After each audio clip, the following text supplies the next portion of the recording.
Kennings Well, High Blantyre. According to Old Parish Church records of 1693 and the 1859 valuation roll, a well existed in High Blantyre called Kennings Well. It describes a pure well, unremarkable in appearance, in the grounds of Croftfoot House, just off Main Street, and the well is clearly marked on old and modern maps. It was accessed from Old School Lane. The well was presented by the priors of Blantyre to the villagers and farmers to water their cattle, and it was considered the finest well in the village.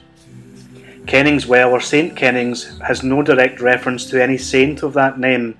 The locals called it Connings Well, and perhaps that was a reference to coney, a nickname for rabbits, which were caught locally. In 1693, a stonemason called James Steele was accused of taking the money from the well whilst repairing it.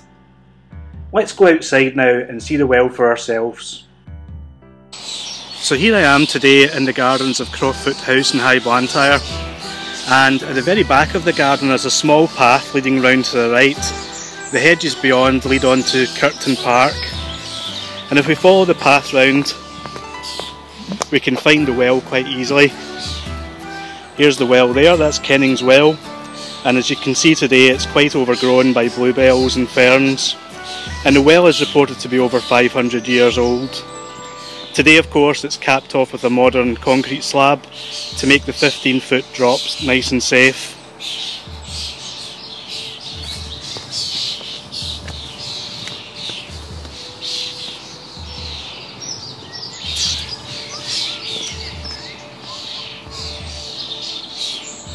The front of Croftfoot House has some artefacts that are allegedly part of the old Kennings Well.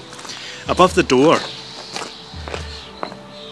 you can see the old gargoyle that allegedly came from the well itself, and even above that is apparently the fountain with the coin box where people put money into the well itself.